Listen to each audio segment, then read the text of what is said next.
와장창. 날카로운 파열음과 함께 바닥으로 내동댕이 쳐진 반찬통에서 붉은 양념, 국물이 사방으로 튀어올랐습니다. 최고급 카페 뒤로 검붉게 번져가는 그 자국은 마치 금방이라도 터져버릴 것 같은 아버지. 이상철의 찢겨진 심장, 바로 피처럼 보였습니다. 방금 전까지 아들 먹일 생각에 품에 고이 안고 왔던 따뜻한 밥은 차가운 바닥에 처참하게 지시그렸습니다. 하지만 이상철은 발치에 튄 국물을 닦을 생각조차 하지 못했습니다. 아니, 숨조차 쉴 수 없었습니다. 심장 이식 못 받으면 죽어. 문 너머에서 들려온 그 한마디가 33년을 한 직장에서 버티며 기어이 아들을 사장님으로 만들어낸 아버지의 자부심을, 그 단단했던 인생을 단 1초 만에 으스러뜨렸기 때문입니다. 공기가 멈춘 듯한 대표실. 흙투성이 손으로 키워낸 내 금쪽 같은 새끼가 번듯한 양복을 입은 저 잘난 아들이 지금 제 입으로 자신의 죽음을 이야기하고 있었습니다. 이상철의 동공이 지진이 난 듯 거칠게 흔들렸습니다. 귀가 먹먹해지는 공포 속에서 오직 아들의 창백한 얼굴만이 악몽처럼 클즈업되어 다가왔습니다. 바닥에는 이상철이 새벽부터 일어나 아들을 위해 준비해 온 도시락통이 산산조각 나 있었고, 붉은 반찬 국물이 마치 피처럼 카펫을 적시고 있었습니다. 하지만 그 누구도 그것을 치울 생각조차 하지 못했죠. 아, 아버지. 그게 아니고요. 오해세요. 이지혁은 본능적으로 뒷걸음질 쳤습니다. 창백하게 질린 얼굴로 책상 모서리를 꽉 움켜쥐며 어떻게든 이 상황을 모면하려 애썼습니다. 자신의 죽음이 아버지에게 얼마나 큰 지옥일지 누구보다 잘 알기에 그는 입술을 깨물며 거짓 미소를 지어 보였습니다. 성재랑 농담한 거예요. 요즘 회사가 프로젝트 때문에 너무 힘들어서 죽겠다. 진짜 죽고 싶다. 그런 넋두리한 건데 아버지가 잘못 들으신. 내 눈 똑바로 보고 말해. 내가 언제부터 애비 눈을 피했어. 이상철이 신발도 벗지 않은 채 성큼성큼 다가와 아들의 멱살이 아닌 어깨를 부서져라 움켜쥐었습니다. 옆에 서 있던 박성재는 차마 그 광경을 보지 못하고 고개를 돌린 채 흐느끼고 있었죠. 이상철의 거친 손이 아들의 가슴팍을 훑어내렸습니다. 겉보기엔 멀쩡해 보이는 저 단단한 가슴 속에서 심장이 정말로 멈춰가고 있다는 사실을 아버지는 도저히 받아들일 수가 없었습니다. 결국 박성재가 무너졌습니다. 아버님, 죄송합니다. 지혁이. 시간 얼마 없어요. 당장 입원해서 이식 대기해야 하는데. 이 미친 자식이 회사 때문에 직원들 월급 줘야 한다고, 자기가 만든 회사 망하는 꼴 못 본다고 고집부리는 겁니다. 야, 박성재. 이지혁이 핏대를 세우며 소리쳤지만 이미 엎질러진 물이었습니다. 이상철은 다리에 힘이 풀려 그 자리에 주저앉고 말았습니다. 바닥에 흩어진 반찬통의 붉은 국물처럼 아버지의 가슴에서도 피눈물이 흐르고 있었습니다. 가게 문 닫아. 회사고 나발이고 당장 때려치워. 내 아들 죽는데 회사가 무슨 소용이야. 당장 병원 가자, 어서. 이상철이 아들의 손목을 잡아 끌었지만 이지혁은 요지부동이었습니다. 그의 눈에는 눈물이 가득했지만 동시에 벤처 기업을 이끄는 CEO로서의 서글픈 결기가 서려 있었습니다. 아버지, 이건 제 꿈이에요. 아버지 퇴직금까지 빌려서 지하실에서부터 만든 회사잖아요. 저 병원 침대에서 링거 꽂고 죽을 날만 기다리는 환자로 살기 싫어요. 마지막 순간까지 아버지의 자랑스러운 아들, 사장 이지혁으로 살다가 가고 싶어요. 오늘 오후에 AP그룹하고 중요한 계약이 있어요. 이것만 끝내게 해주세요. 아들의 처절한 고백에 이상철의 가슴은 천갈래만 갈래로 찢어졌습니다. 아들을 살리고 싶은 마음과 아들의 마지막 자존심을 지켜주고 싶은 마음이 충돌하며 이상철은 바닥을 치며 통곡했습니다. 하지만 이 비극은 여기서 끝이 아니었습니다. 이 상황을 틈타 가장 치명적인 독을 품은 뱀 한 마리가 이들에게 다가오고 있었으니까요. 화면이 바뀌고 배경은 차가운 바람이 부는 서울의 거리입니다. 화려했던 사모님, AP그룹 회장의 아내였던 고성희는 이제 거리를 떠도는 불황자나 다름없는 몰골이었습니다. 며칠을 감지 못한 듯 떡진 머리, 번진 화장, 얇은 가디건 하나를 움켜쥐고 추위에 떨고 있는 그녀에게서 예전의 우아함은 찾아볼 수 없었는데요. 남편 박진석에게 모든 재산을 빼앗기고 빈털터리로 쫓겨난 고성희. 그녀의 눈빛은 퀭했지만 그 안에는 박진석에 대한 살이에 가까운 복수심만이 이글거리고 있었습니다. 박진석, 내가 감히 나를 이렇게 만들어? 내 손으로 널 죽여버릴 거야. 그녀는 박진석을 무너뜨릴 약점을 찾아 하이에나처럼 거리를 헤매고 있었습니다. 그때 그녀의 눈에 익숙한 건물이 들어왔습니다. 바로 이 지역이 운영하는 회사 건물이었습니다. 고성희는 박진석이 최근 아들 친구인 이 지역의 기술력을 탐내어 회사를 압박하고 있다는 정보를 어렴풋이 알고 있었습니다. 그리고 마침 넋이 나간 표정으로 건물을 비틀거리며 빠져나오는 이상철을 발견했습니다. 아들과의 실랑이 끝에 아들의 고집을 꺾지 못하고 쫓겨나듯 나온 참담한 아버지의 모습이었죠. 고성희의 눈이 번뜩였습니다. 그녀의 동물적인 감각이 속삭였습니다. 저 남자다. 저 남자를 이용하면 박진석의 목줄을 끊을 수 있어. 고성희는 헝클어진 머리를 대충 정리하고 최대한 불쌍하면서도 심각한 표정을 지으며 이상철에게 접근했습니다. 어머, 이 지역 사장님 아버님 아니세요? 이상철은 초점 없는 눈으로 그녀를 바라보았습니다. 지금 그의 세상은 무너져 내렸기에 눈앞의 여자가 누군지, 왜 저런 거짓골을 하고 있는지 중요하지 않았습니다. 하지만 고성희는 이상철의 귀에 가장 끔찍한 독을 불어넣기 시작했습니다. 아버님, 안색이 왜 그러세요? 쯔쯔. 하긴 아들이 그렇게 당하고 있는데 속 편한 부모가 어디 있겠어요. 박진석 회장이 지역이 회사 말려 죽이려는 거 알고 오신 거죠? 이 말은 이상철의 정신을 번쩍 들게 했습니다. 아들이 아픈 몸을 이끌고 그토록 지키려 하는 회사를 대기업 회장인 박진석이 괴롭히고 있다니. 이상철의 슬픔은 순식간에 끓어오르는 분노로 바뀌었습니다. 그게 무슨 말입니까? 어머, 세상에. 모르셨어요? 지혁이가 심장에 무리가 갈 정도로 밤새워 일하는 게 다 박진석 회장이 말도 안 되는 납기랑 단가로 압박해서 그런 거잖아요. 우리 그이가 좀 잔인하거든요. 사람을 기계 부품처럼 쓰다가 버리기로 유명해서. 물론 이것은 고성희가 지어낸 교묘한 거짓말이었습니다. 박진석은 사업적으로 냉철할 뿐 이 지역을 일부러 죽음으로 몰아넣은 적은 없었으니까요. 하지만 자식이 죽어가는 상황에서 이성을 잃은 이상철에게 이 말은 진실보다 더 날카로운 비수가 되어 심장에 박혔습니다.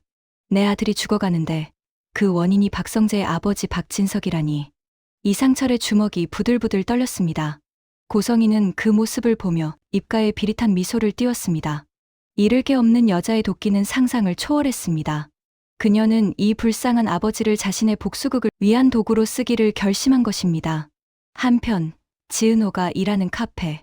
지은호는 며칠째 연락이 없는 이 지역 때문에 속이 새까맣게 타들어가고 있었습니다. 긍정적이고 밝은 그녀였지만 짝사랑 고백을 거절당한 후 차갑게 변해버린 이 지역의 태도는 그녀에게 깊은 상처를 주었는데요. 그녀는 자신이 부족해서 거절당했다고만 생각했지 그가 죽어가고 있다는 건 꿈에도 상상하지 못했습니다. 매니저님, 주문 또 틀렸어요. 직원의 타박에도 지은호는 멍하니 휴대폰만 바라보았습니다. 그때 카페 문이 거칠게 열리고 박성재가 들어왔습니다. 평소 젠틀하던 재벌 3세의 모습은 온데간데 없고 눈은 퉁퉁 부어있는 상태였습니다. 은호 씨, 나와요. 당장. 성재 씨, 왜 그래요? 무슨 일 있어요? 지혁이한테 가야 돼요. 그 자식, 지금 미쳤어요. 죽어도 회사에서 죽겠다고 버티는데. 은호 씨가 가서 좀 말려봐요. 제발요. 그게 무슨 소리예요? 지혁 선배가 왜 죽어요? 회사라뇨? 영문을 모르는 지은호는 박성재의 손에 이끌려 반강제로 차에 탔습니다. 차 안에는 무거운 침묵만이 흘렀습니다. 박성재는 운전대를 잡은 손을 떨며 차마 자신의 입으로 친구의 시한부 사실을 말하지 못했습니다. 그저 가보면 알아요. 가서 그 자식 뺨이라도 때려서 끌고 나와요라는 말만 주문처럼 반복할 뿐이었습니다. 하지만 그들이 향하는 곳은 단순한 회사가 아니었습니다. 모든 비밀이 폭발할 시한폭탄이 카운트다운을 시작한 운명의 장소 AP그룹 본사였습니다. 그 시각 박진석의 그룹 본사 대회의실. 오늘은 이 지역의 벤처 회사가 박진석의 그룹과 운명이 걸린 기술 제휴 계약을 맺는 날이었습니다. 이 지역은 식은땀을 비 오듯 흘리며 프레젠테이션을 준비하고 있었습니다. 심장에 통증이 송곳으로 찌르듯 그를 덮쳤지만 그는 화장실에서 진통제를 한 줌 털어넣으며 버티고 있었죠. 이 계약만 성사되면 직원들의 1년치 급여가 해결되고 회사는 안정궤도에 오를 수 있었습니다. 버텨야 해. 이것만 끝내면 쓰러져도 좋아. 이 대표, 안색이 안 좋은데 어디 아픈가? 젊은 사람이 왜 그리 비실대? 상석에 앉은 박진석 회장이 거만한 태도로 물었습니다. 이지혁은 힘겹게 입꼬리를 올려 미소를 지었습니다.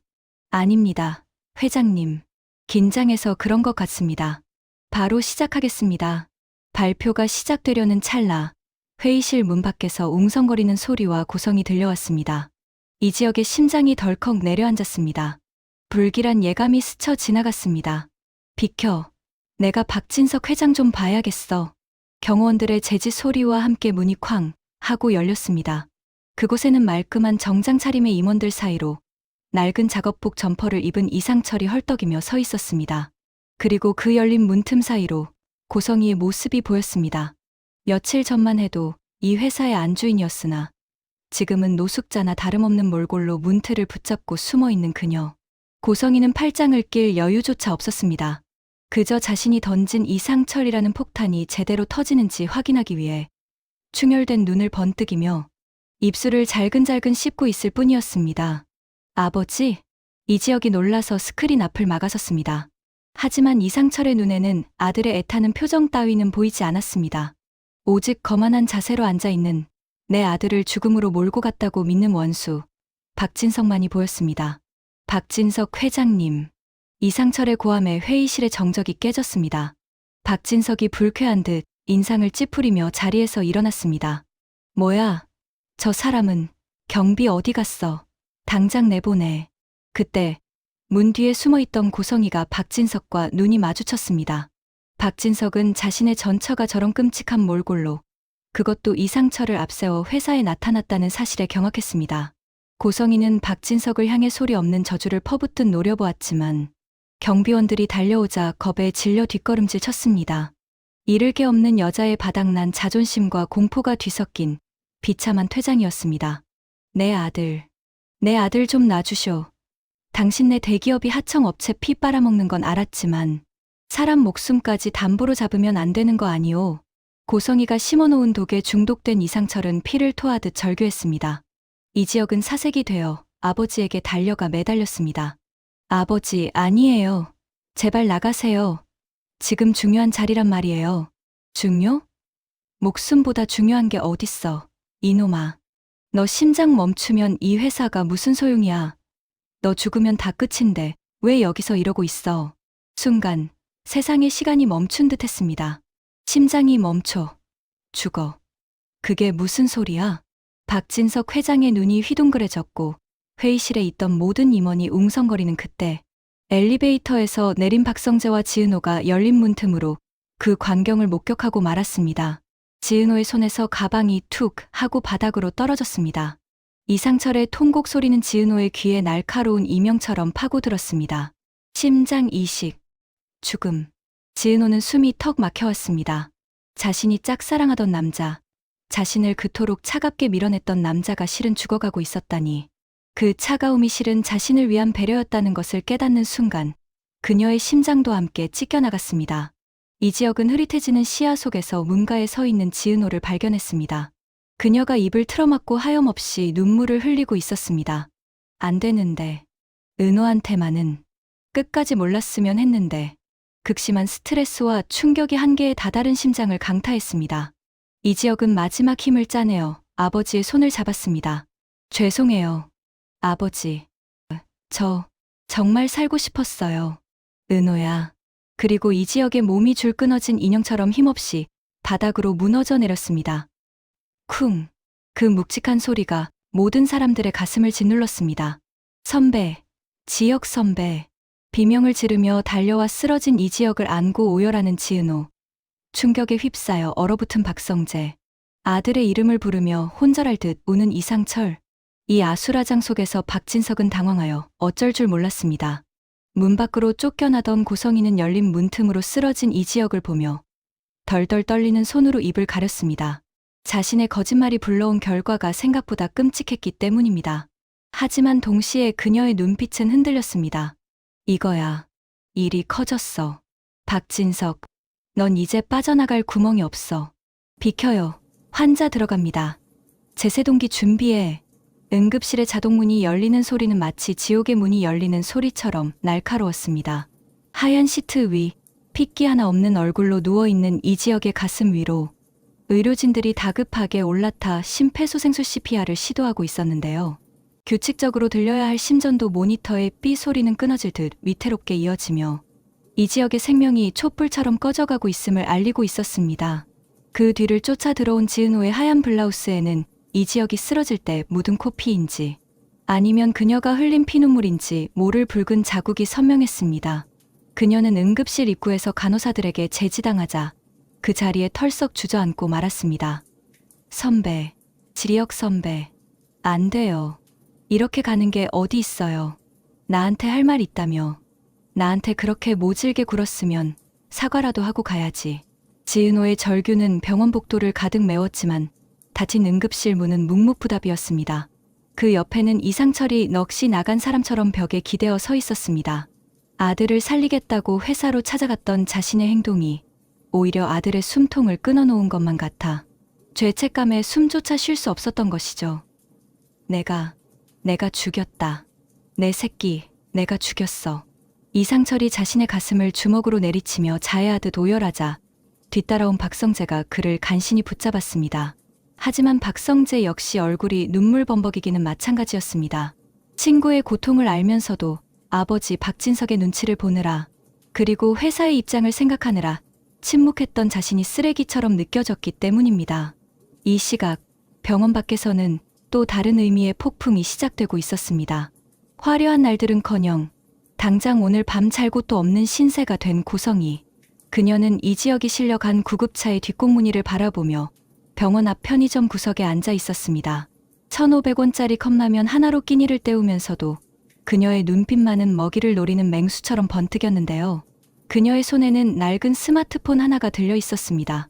액정이 깨져 금이 간 폰이었지만 그것이 지금 그녀가 가진 유일한 무기였습니다.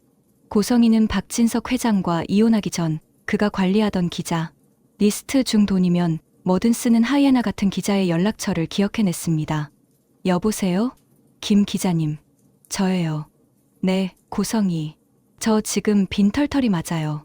그런데 김 기자님 인생 역전시켜줄 특종 하나 들고 있는데 관심 있어요?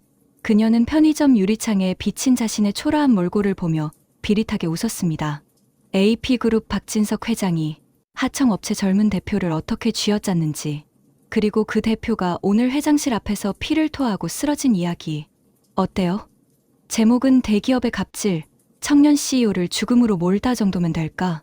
고성이의 목소리는 낮았지만 그 내용은 AP그룹 전체를 흔들 핵폭탄이나 다름없었습니다. 그녀는 자신이 박진석에게 버림받은 피해자 코스프레를 하며 동시에 이 사건의 유일한 목격자로 둔갑할 준비를 마쳤습니다. 다시 화면은 병원 대기실. 수술실에 불이 켜진 지 벌써 4시간이 지났습니다. 김다정과 조옥래 할머니까지 소식을 듣고 달려와 병원 복도는 눈물바다가 되었습니다. 지은호는 구석 의자에 앉아 무릎에 얼굴을 묻고 있었습니다. 그때 박성재가 조심스럽게 지은호에게 다가와 커피 한 잔을 건넸습니다. 은호 씨, 좀 마셔요. 탈진하겠어요. 성재 씨, 알고 있었죠? 지은호의 목소리는 건조하다 못해 바스러질 것 같았습니다. 그녀는 고개를 들어 충혈된 눈으로 박성재를 노려보았습니다. 지혁 선배 저러는 거 성재 씨는 다 알고 있었잖아요. 그런데 어떻게 나한테 한마디도 안 해요? 내가 선배한테 모진 말 듣고 올 때, 내가 바보같이 매달릴 때 속으로 비웃었어요? 은호 씨, 그게 아니라 지혁이가 부탁했어요. 죽을 때까지 은호 씨 모르게 해달라고. 자기가 떠나고 나면 은호 씨가 덜 힘들게, 정 떨어지게 하려고. 그게 사랑이에요? 자기 혼자 아프고 자기 혼자 정리하고 떠나면 남겨진 나는요, 평생 죄책감에 살라고. 그게 이기적인 거지 무슨 사랑이야. 지은호가 참았던 울분을 터뜨리며 박성재의 가슴을 밀쳤습니다. 박성재는 아무 말도 하지 못한 채 고개를 숙였습니다. 그녀의 말이 100번 옳았으니까요. 지은호는 다시 오열하며 수술실 문을 바라보았습니다. 일어나기만 해, 이지혁. 일어나서 나한테 빌어. 미안하다고, 사랑한다고 말하고 가란 말이야. 한편 박진석 회장의 집무실. 그는 초조하게 비서실장의 보고를 기다리고 있었습니다. 사람이 자기 앞에서 쓰러졌다는 충격도 잠시, 사업가로서의 본능이 이 사건이 가져올 파장을 계산하고 있었던 것이죠. 회장님, 다행히 기사가 뜨기 전에 막고 있습니다만 현장에 있던 직원들 입단속이 쉽지 않습니다. 돈으로 막아, 그리고 병원 쪽에 연락해서 최고급 1인실 잡아주고 병원비 전액 지원한다고 해. 절대 과로나 갑질 이야기 안 나오게 지병이었다는 거 강조하고 박진석은 넥타이를 거칠게 풀어헤쳤습니다. 그때 비서실장이 머뭇거리며 말을 이었습니다. 그런데 회장님, 조금 전부터 인터넷 커뮤니티와 SNS에 이상한 글이 돌고 있습니다. AP그룹 회의실의 비극이라는 제목인데 내용이 너무 구체적입니다. 뭐라고? 박진석이 태블릿 PC를 낚아채 확인한 화면에는 고성이가 김 기자에게 흘린 내용이 자극적으로 각색되어 실시간 검색어를 장악하고 있었습니다. AP그룹 갑질 논란, 젊은 CEO의 눈물, 박진석 회장의 두 얼굴. 이거 어떤 놈이 쓴 거야? 이지혁 그놈 아비가 쓴 거야?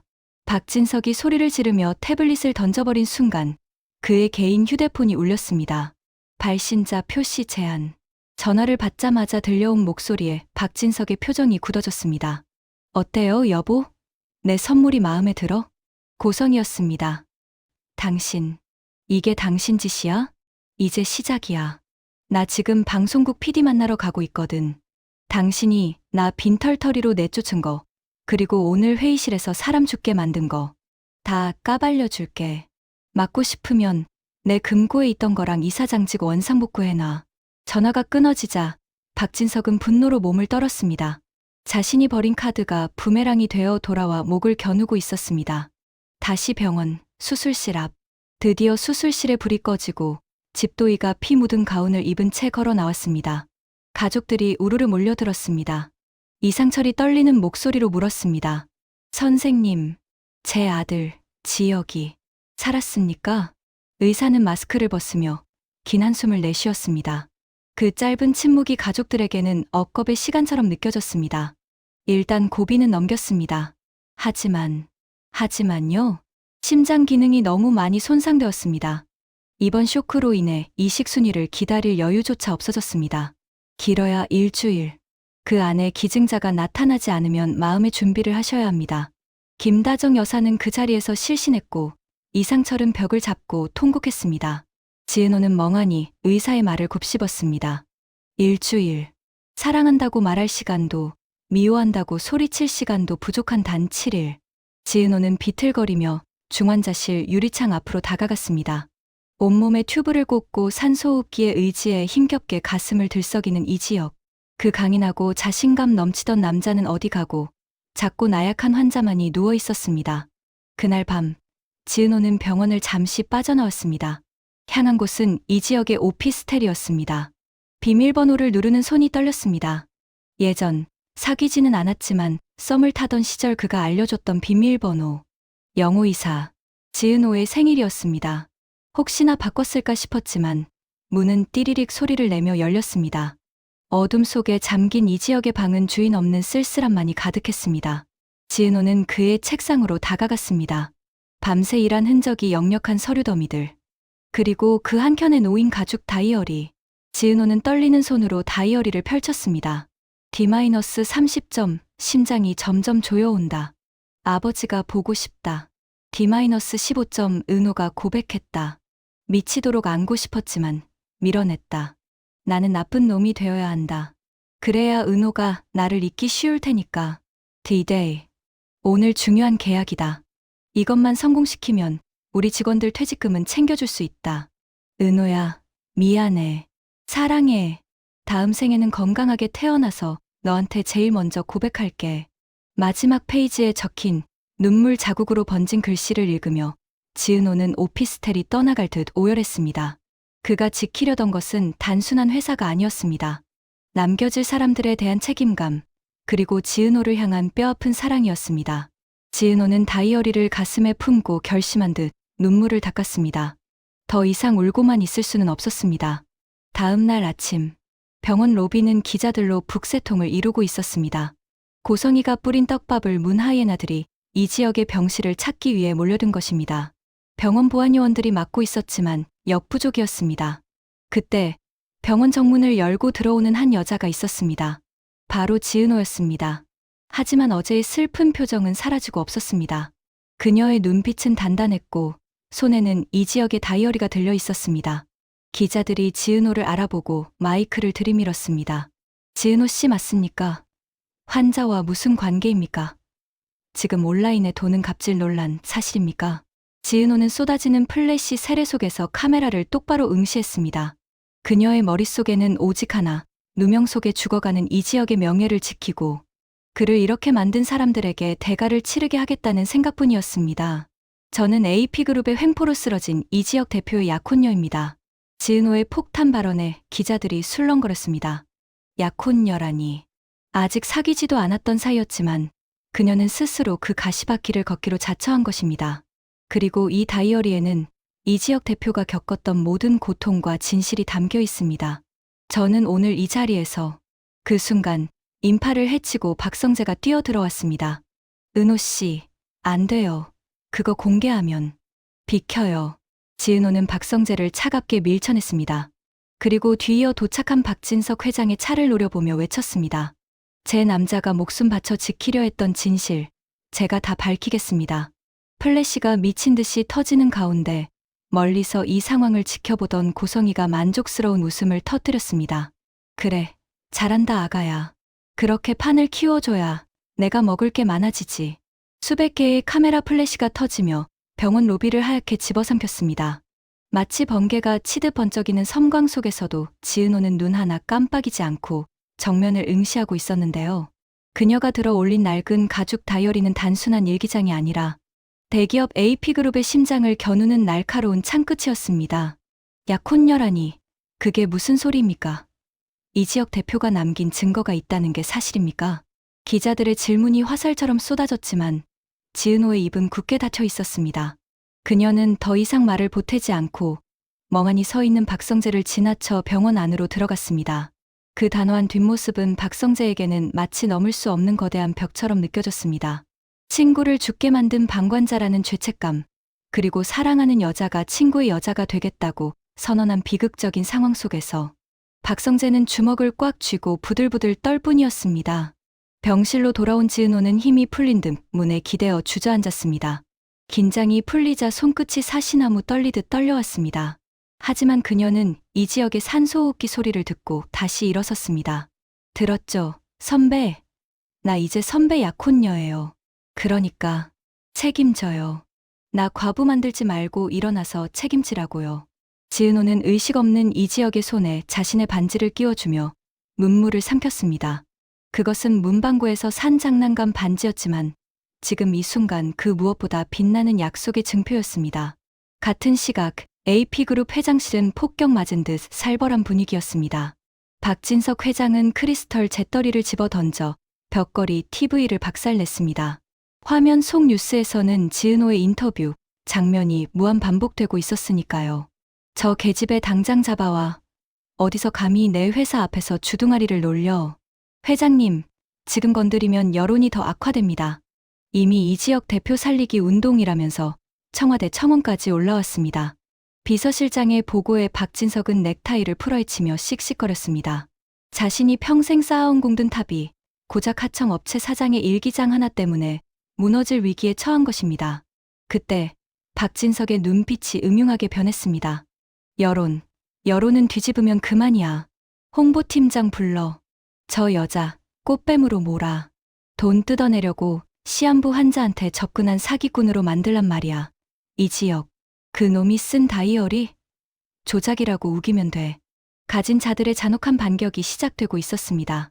돈과 권력으로 진실을 덮으려는 박진석의 계획은 치밀하고도 비열했습니다. 한편 병원 지하 주차장. 지은호는 잠시 바람을 쐬러 나왔다가 어둠 속에서 누군가의 인기척을 느꼈습니다. 누구세요? 어둠 속에서 걸어 나온 사람은 다름 아닌 고성이었습니다. 며칠 전에 거짓골은 온데간데 없고 어디서 구했는지 깔끔한 트렌치코트를 입고 머리를 정돈한 모습이었습니다.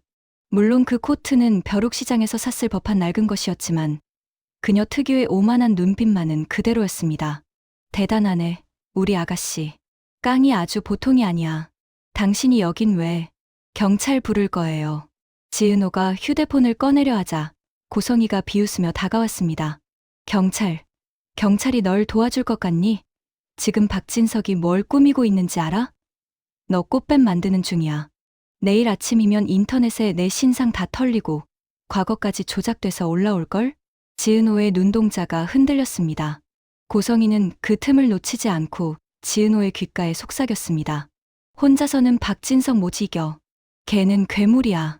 하지만 나랑 손잡으면 이길 수 있어. 내가 박진석의 약점을 쥐고 있거든. 결정적인 장부가 어디 있는지 내가 알지. 당신을 어떻게 믿죠? 이지혁 선배 아버지를 속인 것도 당신이잖아요. 믿지 마. 그냥 이용해. 나도 널 이용할 거니까. 난 내 자리를 되찾고 넌 내 남자의 억울함을 풀고. 어때? 깔끔한 거래 아니니? 악마의 유혹이었습니다. 하지만 지푸라기라도 잡고 싶은 지은호에게 그 제안은 너무나 달콤하고 치명적이었습니다. 지은호가 대답하려는 찰나 그녀의 휴대폰이 요란하게 울렸습니다. 중환자실이었습니다. 보호자분, 지금 빨리 올라오셔야겠습니다. 환자분 바이탈이 떨어집니다. 지은호는 사색이 되어 고성이를 밀치고 병원으로 내달렸습니다. 고성이는 멀어지는 지은호의 뒷모습을 보며 묘한 미소를 지었습니다. 서둘러야 할 거야. 내 남자가 죽어버리면 이 복수극도 재미없어지니까. 중환자실 앞은 아수라장이었습니다. 코드블루 방송이 병원 전체에 울려 퍼지고 의료진들이 침대 위로 올라가 흉부 압박을 하고 있었습니다. 지혁아, 안 된다. 이놈아, 눈 좀 떠봐라. 이상철은 유리창을 두드리며 울부짖었습니다. 김다정 여사는 이미 바닥에 쓰러져 있었고 박성재는 의료진들 사이를 비집고 들어가고 싶었지만 발이 떨어지지 않아 입술만 깨물고 있었습니다. 도착한 지은호는 유리창 너머로 전기 충격기에 몸이 튀어오르는 이지혁을 보며 비명을 질렀습니다. 안 돼요. 가지 마요. 제발. 심전도 모니터의 붉은 선이 일직선을 그리며 끔찍한 기계음을 토해냈습니다. 의사가 고개를 저으며 시계를 확인하던 찰나 기적처럼 아주 미세한 박동이 다시 시작되었습니다. 피피. 하지만 그것은 살아난 것이 아니었습니다. 그저 죽음의 문턱에서 잠시 발을 멈춘 것일 뿐. 주치의가 땀범벅이 된 얼굴로 나와 가족들에게 고개를 숙였습니다. 심장이 한계에 다다랐습니다. 오늘 밤을 넘기기 힘들 수도 있습니다. 지금 당장 이식이 진행되지 않으면 절망적인 선고. 이상철은 의사의 바지가랑이를 잡고 매달렸습니다. 제 심장이라도 떼어가세요. 제가 죽을게요. 제발 우리 아들 좀 살려주세요, 선생님. 아버님, 혈액형과 조직이 일치해야 합니다. 그리고 뇌사자 기증이 아니면 법적으로 불가능합니다. 그때였습니다. 병원 복도 저편에서 정장 차림의 남자들이 우르르 몰려왔습니다. 그들의 맨 앞에는 박진석 회장이 서 있었습니다. 갑작스러운 박진석의 등장에 이상철의 눈에서 불꽃이 튀었습니다. 네 이놈, 여기가 어디라고 와. 이상철이 달려들려 하자 경호원들이 그를 거칠게 제압했습니다. 박성재가 아버지를 막아섰습니다. 아버지, 그만하세요. 여기서 행패 부리시려는 겁니까? 하지만 박진석의 표정은 의외로 차분했습니다. 아니, 섬뜩할 정도로 냉정했습니다. 그는 박성재를 무시하고 바들바들 떨고 있는 지은호에게 시선을 고정했습니다. 지은호 씨라고 했나? 당장 꺼져요. 당신 얼굴 보고 싶지 않으니까. 지은호의 독설에도 박진석은 비릿한 웃음을 흘리며 품에서 서류 봉투 하나를 꺼냈습니다. 거래를 하러 왔다. 자존심 세우기엔 시간이 없을 텐데. 거래? 방금 국립장기이식센터에서 연락이 왔다. 교통사고 뇌사자가 발생했어. 혈액형 O형. 조직 적합성 99%. 이지혁한테 딱 맞는 심장이지. 그 말에 가족들의 눈이 휘둥그레졌습니다. 희망의 빛이 비치는 듯 했습니다. 하지만 박진석의 다음 말은 그 희망을 산산조각 냈습니다. 그런데 알다시피 대기자가 많아. 이지혁 순번으로는 어림도 없지. 하지만 내가 재단 이사장으로서 힘을 좀 쓰면 응급도 최우선 순위로 끌어올릴 수 있어. 1시간 안에 수술방 잡을 수 있다는 소리야. 그게 정말입니까? 이상철이 헐떡이며 물었습니다. 박진석은 지은호를 쳐다보며 말을 이었습니다. 조건이 있어. 지은호, 내가 가진 그 다이어리 내놔. 그리고 기자들 앞에서 말해. 모든 것은 내 망상이었고 박진석 회장은 무고하다고. 내가 시키는 대로 사과문 읽고 다이어리 불태우면 지금 당장 심장 내어주지. 악마의 거래였습니다. 친구의 아들이 죽어가는 상황을 이용해 자신의 치부를 덮으려는 박진석의 잔혹함에 박성재마저 경악했습니다. 아버지, 어떻게 사람 목숨을 가지고 장사를 하세요? 시끄러워. 이건 비즈니스야. 선택해라.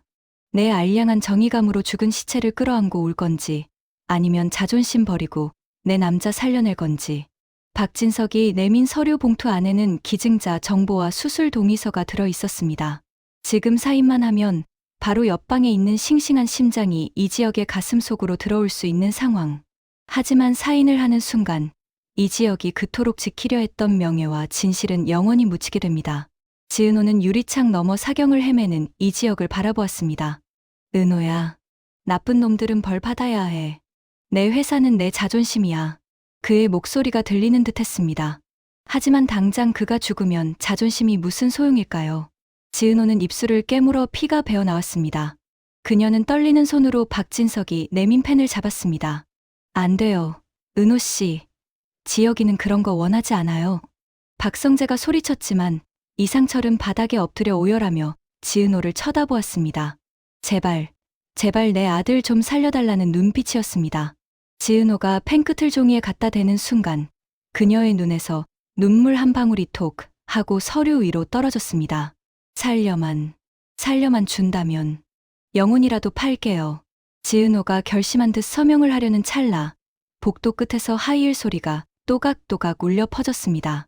트렌치코트 깃을 세운 고성이었습니다. 그녀의 손에는 지은호가 모르는 또 다른 서류 뭉치가 들려 있었습니다. 멈춰, 아가야. 그딴 종이에 사인할 필요 없어. 모두의 시선이 고성이에게 쏠렸습니다. 박진석의 얼굴이 일그러졌습니다. 고성이, 내가 여길 감히. 박진석, 심장 가지고 장난치지 마.